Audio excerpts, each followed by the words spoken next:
नमस्कार। इन खबर में आपका स्वागत है। राजनीति की बिसात पे कब कौन मोहरा पीट जाए और कौन पीट दे, ये कहना बड़ा मुश्किल होता है। राष्ट्रपति चुनाव को लेकर के देश भर में जो राजनीति चल रही है, उसमें बीजेपी ने जो एनडीए उम्मीदवार आदिवासी महिला द्रौपदी मुर्मू को उतारा है, उससे विपक्ष बुरी तरीके से घिर गया है। उसे समझ में नहीं आ रहा है कि किसका समर्थन करे। जो ममता बनर्जी अभी तक अगुवाई कर रही थी विपक्ष की, और उन्होंने ही यशवंत सिन्हा को राष्ट्रपति चुनाव में उम्मीदवार बनाया, वही ममता बनर्जी अब अपने यहाँ यशवंत सिन्हा को बुलाना नहीं चाहती।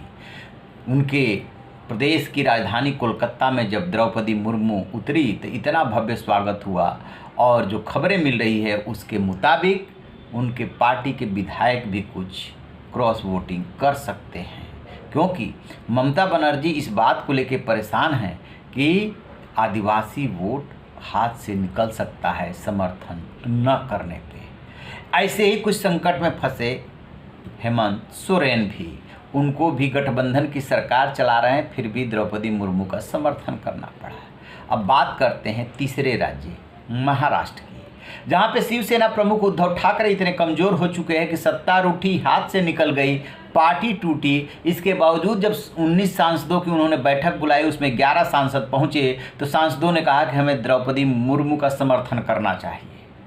संजय राउत जैसे सांसद ने जरूर कहा कि यशवंत सिन्हा को वोट देना चाहिए, लेकिन जो उद्धव ठाकरे हैं उनके सामने ये बहुत बड़ा संकट पैदा हो गया है कि किसका समर्थन करें।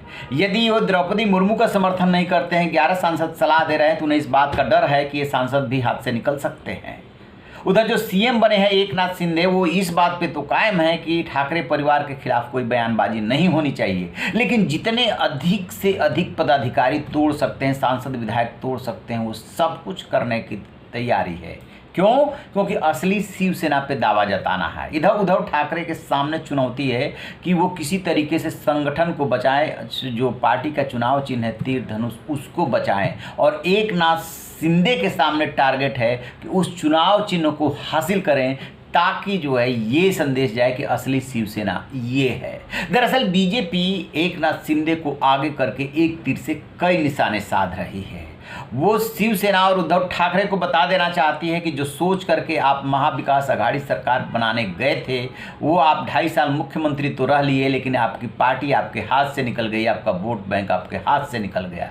बीजेपी चाहती है कि शिवसेना का जो वोट बैंक है वो एकनाथ शिंदे के साथ आए और कुछ छिटका हुआ उनके पास आए। बीजेपी का सपना है कि महाराष्ट्र में वो अकेले दम पे कभी सरकार बनाए, और इसी रणनीति के तहत फिलहाल उसने एकनाथ शिंदे को आगे किया है, क्योंकि खुद आगे होकर कि वो शिवसेना को तोड़ती, ठाकरे को कमज़ोर करती, तो आरोप ये लगता कि जो है बीजेपी सत्ता का खेल खेल रही है। इसीलिए उसने मराठा चेहरा को आगे किया, क्योंकि मराठी और मराठा जो अस्मिता है उससे जो है काफ़ी वहाँ के लोग जो है लिंक्ड है, भावुक होते हैं, इसीलिए उसने ऐसा किया है। लेकिन निशाने पे शिवसेना और उद्धव ठाकरे हैं कि उनको कमज़ोर कर देना है, और मोहरा रहेंगे एकनाथ शिंदे। तभी तो उसने इतना बड़ा सेक्रीफाइस किया कि मुख्यमंत्री के रूप में देवेंद्र फडणवीस को न उतार करके, न बना करके एकनाथ शिंदे को बना दिया। अब आप मंथन करते रहिए, आलोचना करते रहिए कि बीजेपी सत्ता की भूखी है, लेकिन उसकी रणनीति भी तो देखिए। उद्धव ठाकरे अब सोचने को मजबूर हो गए। अब सोचिए कितना खराब उनको लग रहा होगा, जिसको ये फैसला करना है कि विपक्ष के उम्मीदवार का समर्थन करें, जो कि पहले ऑलरेडी क्लियर था यशवंत सिन्हा का, या जो एनडीए के उम्मीदवार हैं द्रौपदी मुर्मू, उनका समर्थन करें। क्योंकि ये द्रौपदी मुर्मू का समर्थन नहीं करते हैं, संदेश दूसरा चला जाएगा, और पार्टी के सांसदों का भी एक धड़ा एकनाथ शिंदे के साथ चला जाएगा। तो बहुत ही इस वक्त उनके सामने मुश्किल परिस्थितियां है। अगले कुछ महीनों में वहाँ पे जो है नगर पालिका जो है उसका चुनाव होना है, वो भी सत्ता देखनी है। बहुत दिनों से वहाँ पे उनका राज चल रहा है बीएमसी पे, और इसी तरीके से और जो नगर पालिकाएँ और नगर निगम हैं वो भी एक एक करके पार्षद उनके हाथ से निकलते जा रहे हैं।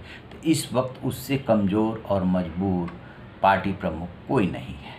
आप रहिए बेखबर, देखते रहिए इन खबर। Thank you. इन खबर चैनल को सब्सक्राइब करें।